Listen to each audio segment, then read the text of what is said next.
Para endireitar a torre inclinada de Pisa, em 1999 os engenheiros idealizaram uma solução brilhante: a subescavação.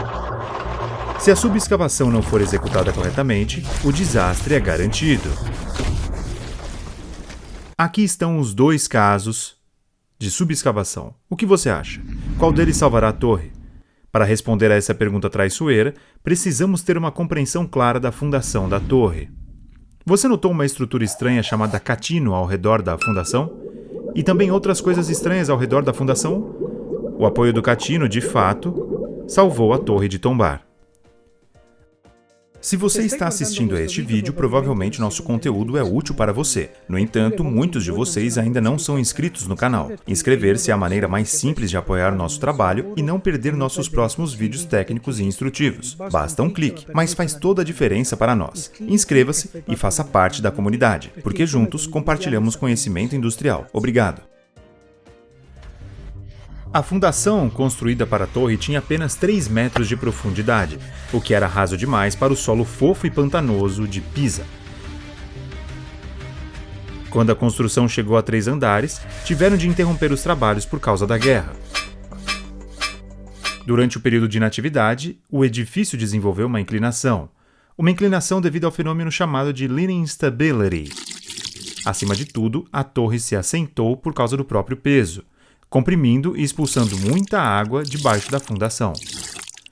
Isso aumentou a resistência do solo e impediu uma inclinação adicional.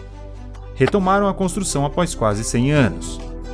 Infelizmente, a leaning instability entrou em ação novamente. A inclinação continuava aumentando, e os engenheiros tentaram resolver o problema usando materiais mais leves para os andares superiores. Além disso, construíram a torre verticalmente, não perpendicular ao andar anterior. Eles achavam que essa técnica produziria uma ilusão visual de que a torre não parecia inclinada.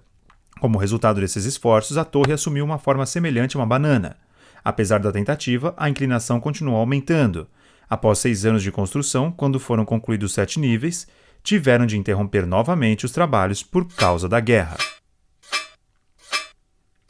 A terceira fase de construção começou em 1360. Nesse período foi feita a câmara do campanário. Os artesãos continuaram seu truque para criar a ilusão de uma torre reta. Por exemplo, na região do campanário, o lado norte tem 5 graus e o lado sul tem 6. Além disso, os arquitetos levaram a câmara do campanário alguns graus mais perto do eixo central. Mais uma vez, apesar dessas fortes tentativas, a inclinação continuou aumentando. A construção da Torre de Pisa foi finalmente concluída em 1372. Estima-se que, naquele momento, a inclinação fosse de 1,6 graus. Você sabia que a torre inclinada de Pisa parecia assim no século XIX?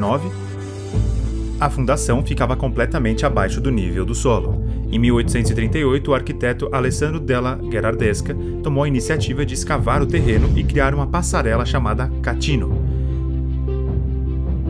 Ele acreditava que isso permitiria às pessoas caminhar ao redor e apreciar as complexidades da arquitetura e observar os detalhes da fundação.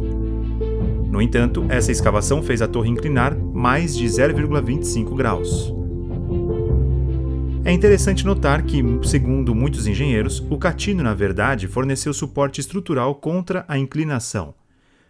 Uma melhoria significativa introduzida por della Gherardesca foi a adição de um anel de concreto com 0,7 metro de espessura sob o catino, talvez para reduzir a entrada de água na fundação. Veremos mais adiante. Uma vez que a leaning instability começa, ela não para mais. Em 1934, a inclinação estava em torno de 4,5 graus. Benito Mussolini, o ditador da Itália na época, não gostava dessa inclinação. Considerava essa imperfeição um insulto à engenharia italiana. Mussolini teve uma solução brutal para o problema. Mandou fazer muitos furos no lado norte da fundação e despejou concreto neles. Injetaram concreto na fundação com um peso de 90 toneladas. Isso é o que Mussolini achava que aconteceria. O que aconteceu foi exatamente o oposto. O solo do lado sul se comprimiu mais e a inclinação da torre aumentou. A inclinação chegou a 5 graus. Nos anos seguintes, a inclinação da torre continuou aumentando. E em 1990 atingiu um nível perigoso de 5,5 graus. A torre foi fechada ao público pela primeira vez. As autoridades removeram os sinos da torre. Acreditavam que isso poderia reduzir os estresses na estrutura. Era uma bomba relógio esperando para cair a qualquer momento. Para salvar a torre de um colapso imediato, os engenheiros colocaram contrapesos de chumbo no lado norte. Primeiro tiveram de construir um anel de concreto na base para manter esses pesos no lugar. Adicionaram ao todo 600 toneladas de contrapesos de chumbo no lado norte. Essa intervenção reduziu a inclinação em 1/100º de grau. Pela primeira vez, a torre inclinou na direção correta. Lembre-se, o método dos contrapesos de chumbo era apenas temporário. Os engenheiros ainda precisavam encontrar uma solução permanente. Agora é o momento de conhecer o fenômeno da Leaning Instability, o fenômeno que inclinou a Torre de Pisa. Você talvez já tenha observado isso. Em um terreno macio, você nunca consegue construir uma torre acima de uma certa altura. Não importa o quão reta você a construa. A torre sempre cede após atingir uma altura específica. E trata-se de uma falha lenta.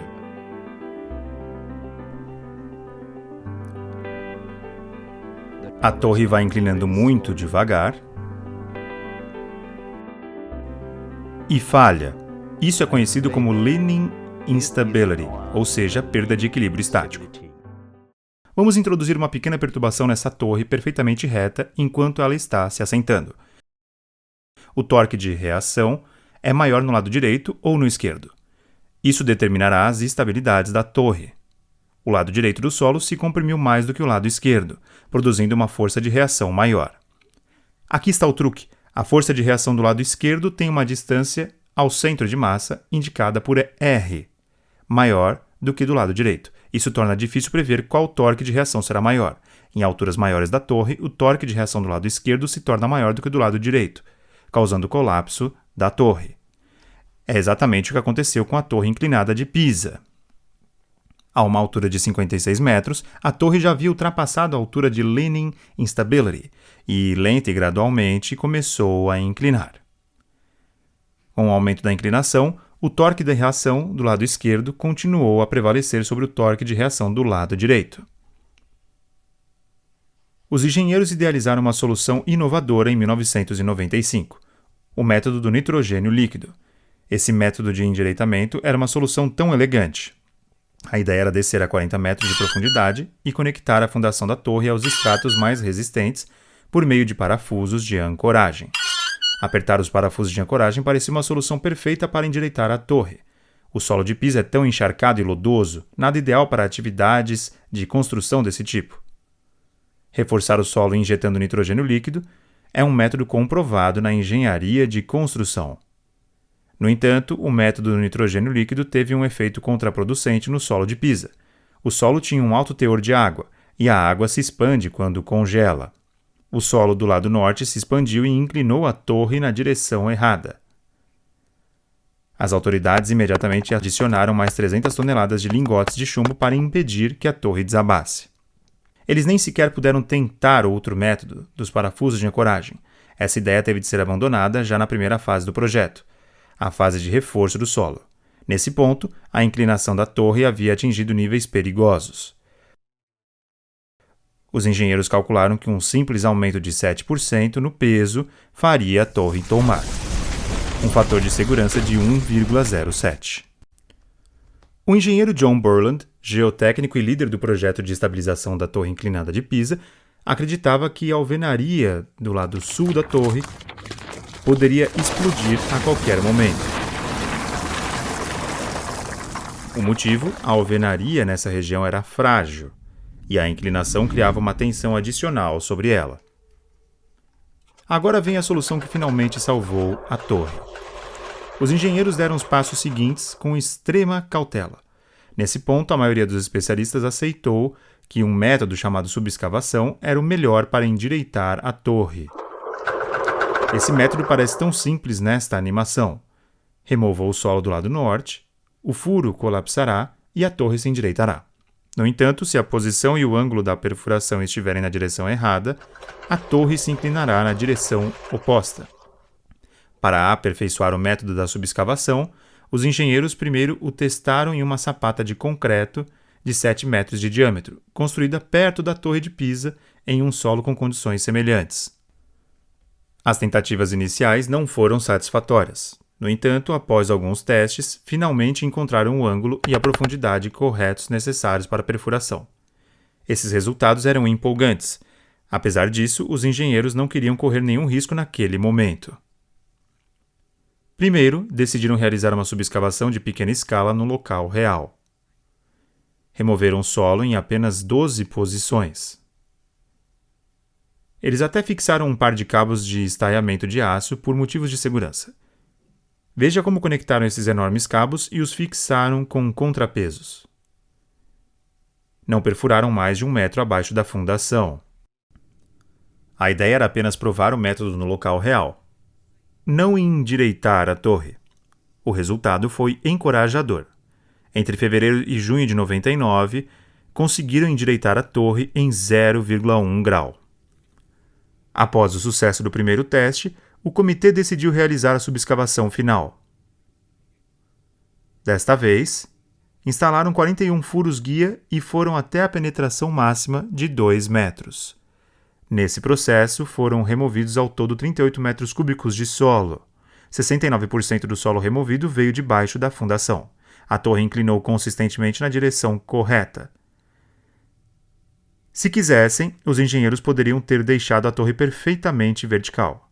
Mas você gostaria de uma torre de Pisa perfeitamente reta? Para preservar a característica única da torre que atrai turistas, os engenheiros mantiveram uma inclinação de 3,97 graus. Após mais de 10 anos de trabalho de restauração, a torre foi finalmente reaberta aos turistas. Foi assim que a torre inclinada de Pisa atingiu o ângulo atual que vemos hoje. O nível do lençol freático no lado norte era mais alto do que no lado sul. Alguns engenheiros acreditavam que isso poderia causar complicações no futuro. Imagine o que poderia acontecer durante os meses de inverno. Não se deveria correr mais riscos. Perfuraram 3 poços no lado norte e drenaram a água da fundação norte para os poços. Isso garantiu que os níveis do lençol freático ao norte e ao sul ficassem quase iguais. Subir na torre inclinada de Pisa é uma experiência divertida.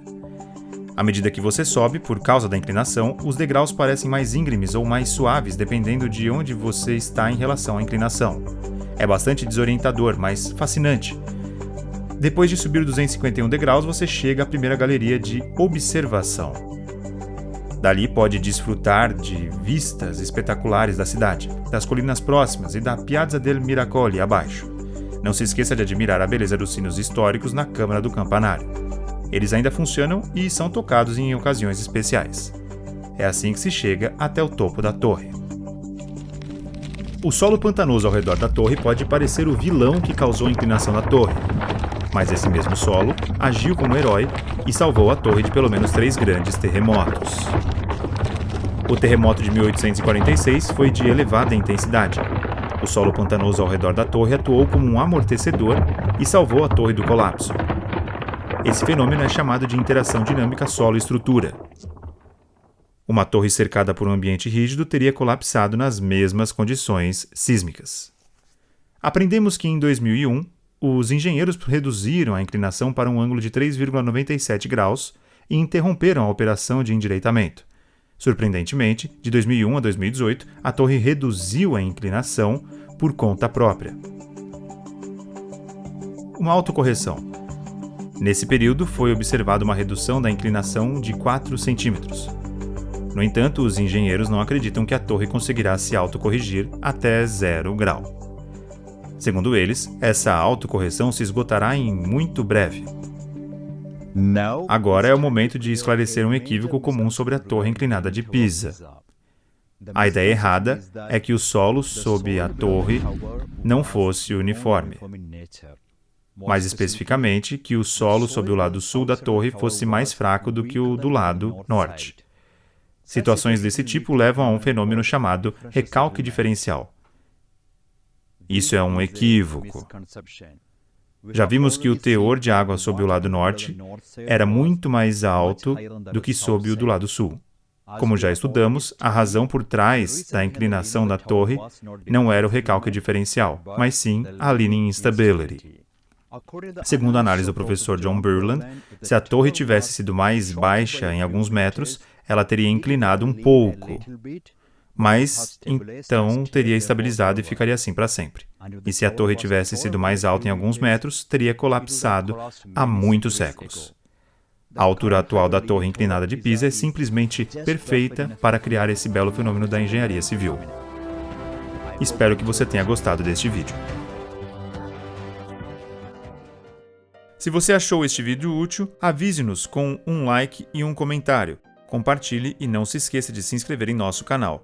Visite nosso site jazzcompany.com para conferir nossos próximos projetos.